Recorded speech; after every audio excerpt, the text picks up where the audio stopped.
Hi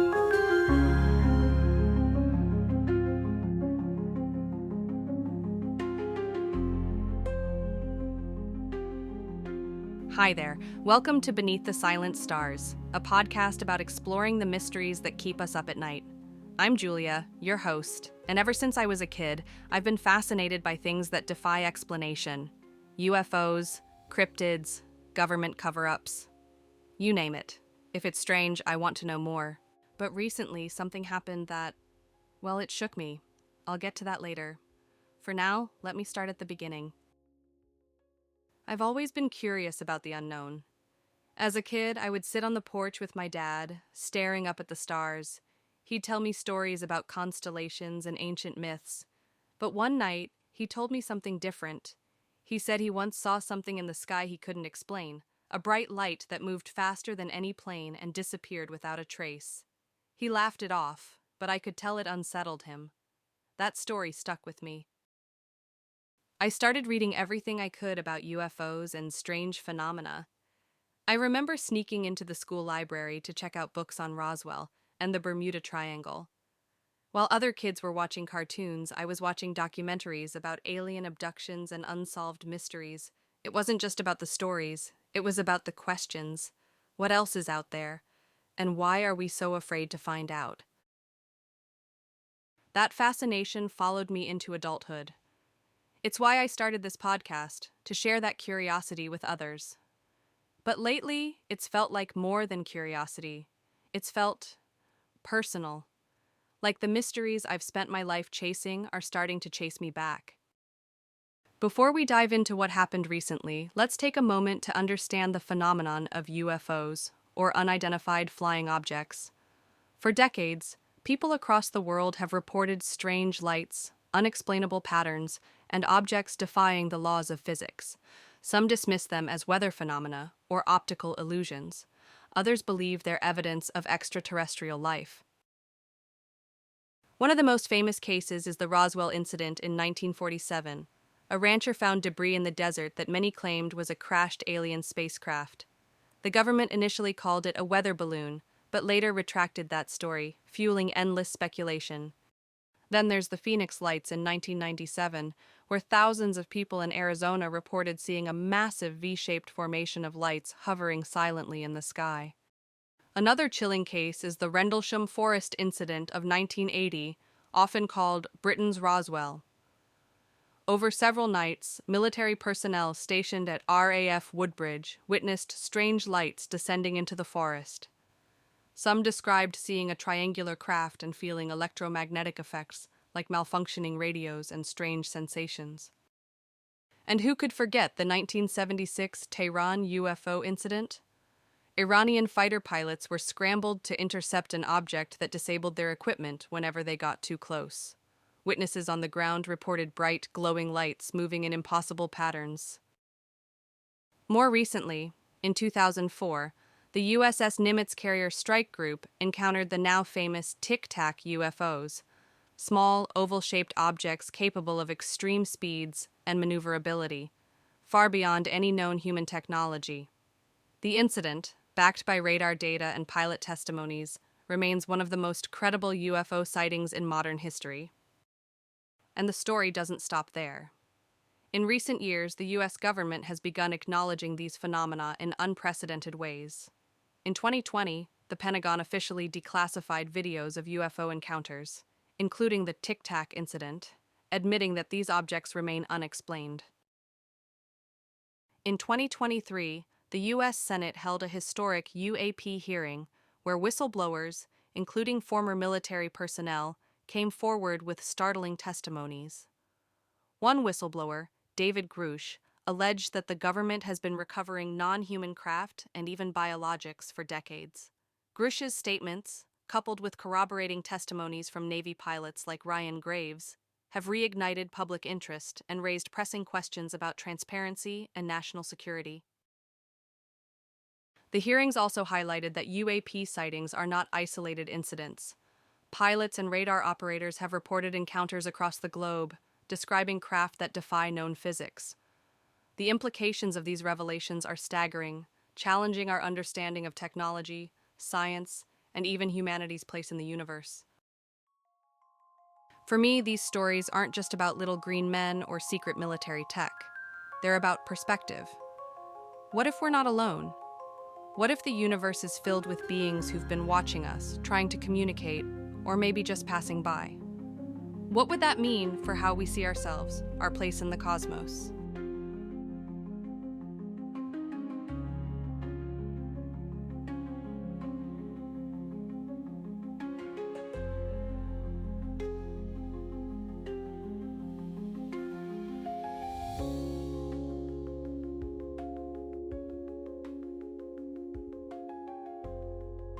And here's where it gets personal. I need to tell you about the letters I found from my father. It was years after he had passed. I was cleaning out some old boxes in the attic when I came across an envelope with my name on it, written in his handwriting. Inside were several letters, and in them, he described something he'd never told me before. He said he'd seen something in the sky one night, something he couldn't explain. A bright light, moving faster than any plane with no sound. It hovered, then vanished in an instant. But it wasn't just the sighting that haunted him. It was what happened after. He wrote about strange dreams, about waking up with a sense that he wasn't alone. He didn't know if it was real or if his mind was playing tricks on him, but he felt compelled to warn me. The last line of the letter still gives me chills. If you ever see the lights, don't ignore them. They're trying to tell us something. My father's words weren't just a warning, they felt like an invitation. I couldn't shake the feeling that there was more to his story, something he didn't get a chance to tell me. That's when I decided to delve deeper. I needed to understand what he had experienced, even if it meant facing the same unknowns myself. And here's where this podcast truly begins. Over the coming episodes, we'll delve into the letters my father left behind. Each one tells a piece of a story, a mystery he didn't live to solve. I'll be reading these letters to you, sharing his words directly as he described his experiences and the strange events he witnessed. Together, we'll explore the sightings and unusual occurrences he documented, try to uncover the truth of what was happening to him, and follow the trail of clues he left behind. And as I've started to dig deeper, strange things have begun happening to me too. This podcast isn't just about what happened to my father, it's about what's happening now and the truths waiting to be uncovered. This isn't just about UFOs or lights in the sky, it's about a journey, my journey to understand my father's experiences and what they might mean for all of us. And maybe, just maybe, the answers are waiting out there, beneath the silent stars.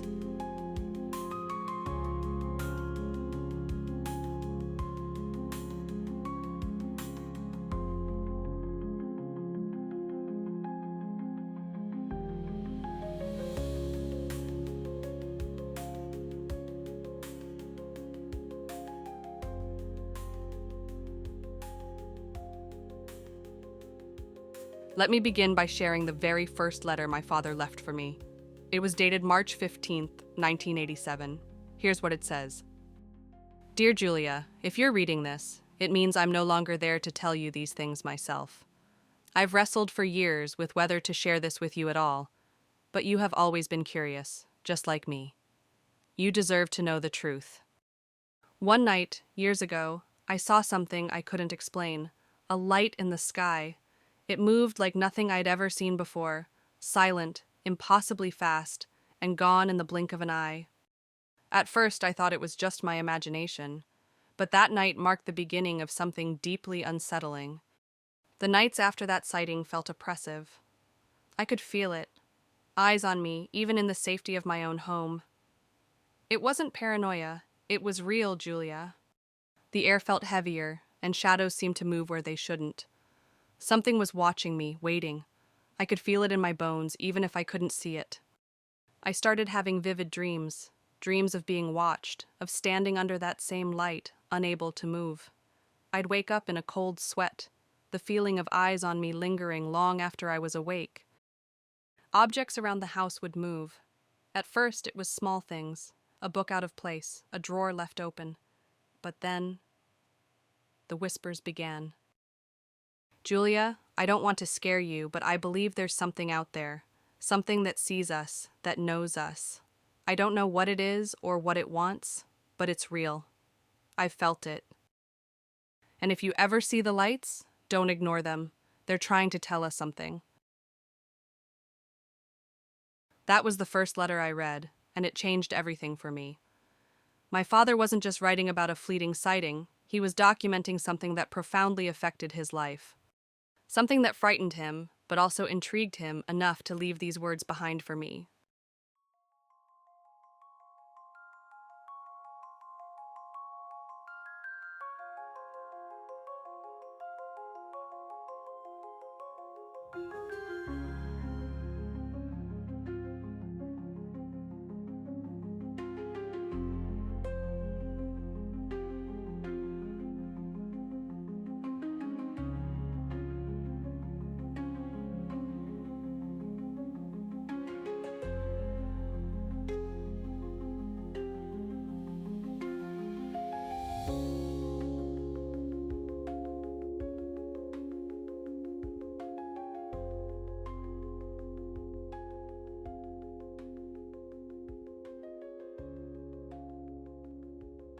My father was my anchor, my guide to the wonders of the world.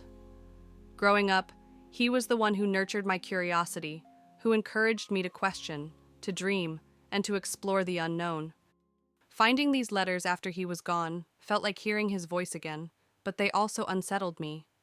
He wasn't just the man who read me bedtime stories or taught me how to find the constellations. He was someone who had carried a burden, a secret he chose to keep until he couldn't anymore. The letters revealed a side of him I never knew. Someone who had lived with fear, mystery, and maybe even something beyond explanation.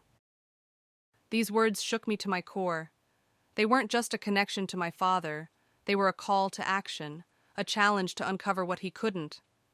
And the closer I've gotten to these truths, the more I've felt the weight of his warning, and the eerie sense that the same eyes he wrote about might now be watching me. My father meant everything to me. He was my rock, my guide to understanding the wonders of the world. Growing up in our old family home, nestled on the outskirts of a quiet town, we spent countless nights together on the porch, gazing at the stars. He would tell me stories about far-off galaxies, about possibilities beyond Earth, and about how important it was to always stay curious. Those moments shaped me in ways I never fully realized until now. Losing him was devastating. For years, I avoided going through his things because it felt like losing him all over again. But finding these letters, it was like hearing his voice again, except he wasn't telling stories of hope and wonder anymore. He was leaving behind fragments of fear, of unanswered questions, and of a mystery he couldn't solve. And now, it's become my mystery, my burden, and perhaps my destiny to uncover what he couldn't. These letters have shaken me not just because of their content, but because of what they reveal about him, a man who had always seemed so unshakable. They've forced me to see him not just as my father, but as someone who carried secrets, who faced fears he couldn't share. And now, as I try to piece together his story, I can't help but feel like the same shadows that haunted him are starting to creep into my own life. After reading the first letter, I couldn't stop myself. I had to know more. I started digging, retracing the moments my father described, searching for connections or explanations. At first, I thought it would be simple, a straightforward dive into UFO sightings and records. But the deeper I went, the more disturbing things became.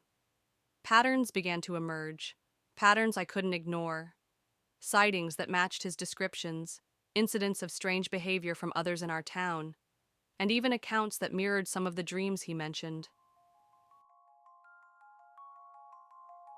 This journey didn't begin as a podcast. It started as a deeply personal quest to understand my father and the burden he carried. But as I uncovered more, it became clear that this story was bigger than just him or me. I had to share it. These letters, these truths, deserve to be heard. And now I realize they might be the key to understanding not just what happened to my father, but what is starting to happen to me.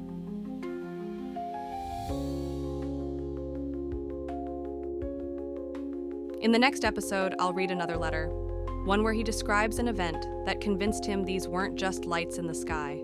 And I'll share the strange experiences that have begun happening to me since I started reading these letters. Until next time, keep looking to the skies. You never know what you might see.